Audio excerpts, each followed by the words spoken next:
Nah, teman-teman mahasiswa, setelah kita melihat fenomena bakar uang yang kurang efektif di slide sebelumnya, sekarang mari kita bedah. Apa sih yang sebenarnya bikin penjualan itu bisa tumbuh sehat dan berkelanjutan? Evaluasi kita memberikan gambaran yang sangat jelas bahwa pertumbuhan penjualan itu tidak hanya bergantung pada besarnya anggaran iklan saja, tapi jauh lebih penting adalah strategi digital marketing yang kita gunakan secara keseluruhan. Ibaratnya begini teman-teman, iklan itu cuman bensin. Kalau mesin bisnis kita nggak bagus, dikasih bensin sebanyak apapun ya nggak akan lari kencang. Lalu, apa saja sih komponen mesin yang harus kita perhatikan? Pertama, kualitas konten. Di tengah gempuran informasi, konten yang cuman jualan saja sudah nggak mempan. Konten teman-teman harus bisa memberikan solusi atau setidaknya menarik secara visual agar audiens mau berhenti scrolling. Kedua, targeting audience. Teman-teman harus memastikan iklan itu tampil di depan orang yang tepat. Percuma kan kalau kita jualan sepatu lari tapi iklannya muncul di orang yang hobinya rebahan? Ketiga, pengalaman pengguna di website. Bayangkan iklan sudah bagus, audiens sudah klik, tapi begitu masuk ke website, tampilannya lemot atau bingung cara belinya. Akhirnya apa? Mereka kabur. Dan yang terakhir, jangan lupakan program retensi pelanggan.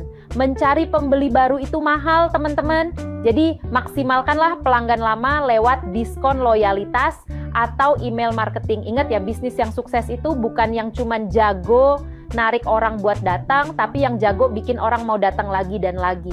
Jadi, strategi mana nih yang menurut teman-teman paling krusial buat diperbaiki duluan? Nah, teman-teman mahasiswa, kita lanjut lagi ya pembahasannya. Selain faktor strategi kreatif yang kita bahas tadi, ada sisi matematis yang enggak kalah penting untuk kita pelajari dalam evaluasi ini. Hasil analisis kita menegaskan betapa krusialnya mengukur dua metrik sakti di dunia digital marketing, yaitu Return on Ad Spend, atau yang biasa kita sebut ROAS, dan Customer Acquisition Cost, atau CAC. Coba kita bedah satu persatu ya teman-teman. ROAS itu simpelnya adalah cara kita melihat. Dari setiap Rp1 yang kita keluarkan untuk iklan, berapa sih keuntungan atau pendapatan yang kita dapatkan kembali? Kalau ROAS kita rendah, berarti ada yang salah sama efektivitas iklan kita. Nah, kalau CAC, ini bicara soal biaya perolehan pelanggan. Kita harus hitung berapa biaya yang keluar sampai satu orang beneran beli produk kita. Dari kasus toko fashion yang kita bahas tadi, kita bisa lihat fenomena yang cukup bahaya nih. Ternyata biaya iklan yang terus meningkat di bulan Agustus justru menurunkan efisiensi perolehan pelanggan baru. Artinya apa? Artinya kita membayar lebih mahal untuk mendapatkan satu orang pembeli jika dibandingkan dengan bulan Juni. Ini adalah alarm buat kita semua. Kalau biaya perolehan pelanggan atau CAC-nya jauh lebih mahal daripada keuntungan yang didapat, bisnis kita bisa boncos atau rugi. Oleh karena itu, kesimpulan besar dari materi kita adalah strategi harus segera diubah. Kita perlu mengoptimalkan anggaran supaya lebih tepat sasaran, bukan cuma sekadar memperbesar volume iklannya saja. Gimana teman-teman? Sampai sini sudah paham kan? Kenapa kita nggak boleh cuma asal gas budget iklan tanpa lihat angka-angka ini? Oke teman-teman mahasiswa, sebelum kita melangkah lebih jauh ke angka-angka tadi, kita harus paham dulu nih, kenapa sih kita repot-repot melakukan evaluasi penjualan digital? Apa nggak cukup cuma lihat saldo masuk di akhir bulan? Nah, coba perhatikan bagian latar belakang di layar. Kita hidup di era di mana perkembangan teknologi itu larinya kencang banget, yang otomatis bikin persaingan bisnis jadi makin ketat. Kalau kita cuma diam atau pakai cara lama, kita bakal ketinggalan. Lewat evaluasi inilah, sebuah perusahaan bisa benar-benar tahu apakah strategi yang selama ini dipakai itu efektif, atau jangan-jangan kita cuma buang-buang biaya secara percuma.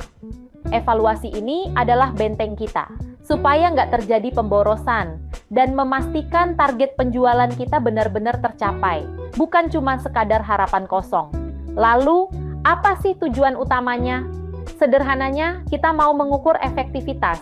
Kita pengen identifikasi, di mana sih ada peluang buat tumbuh lebih besar lagi, Dengan evaluasi yang jujur dan tajam, kita bisa merumuskan perbaikan-perbaikan strategis.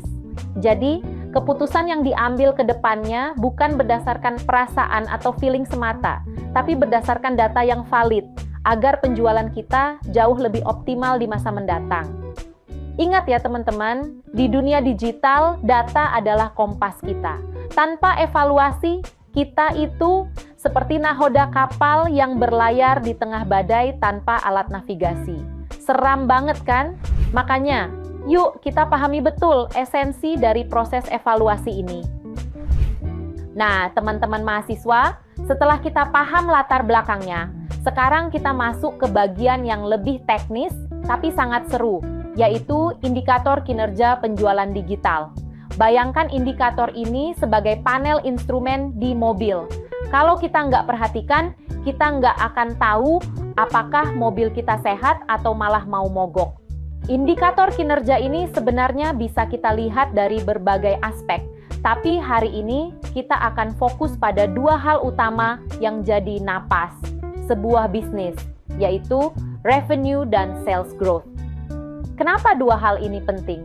Karena keduanya menunjukkan jumlah pendapatan sekaligus seberapa cepat tingkat pertumbuhan penjualan kita dari waktu ke waktu. Mari kita bedah satu-satu ya teman-teman. Pertama adalah revenue. Sederhananya, ini adalah total pendapatan yang berhasil kita raup dari seluruh aktivitas penjualan digital dalam periode tertentu. Mau itu harian, mingguan, atau bulanan. Ingat ya, revenue itu angka kotor sebelum dipotong biaya-biaya lainnya. Lalu yang kedua adalah sales growth. Nah, ini yang sering bikin deg-degan. Sales growth ini gunanya untuk mengukur apakah penjualan kita bulan ini lebih baik, sama saja, atau malah menurun dibandingkan periode sebelumnya. Jadi, kita nggak cuma bangga dengan angka yang besar, tapi kita harus pastikan trennya itu naik. Misalnya nih, bulan lalu kita dapat 100 juta, bulan ini dapat 110 juta.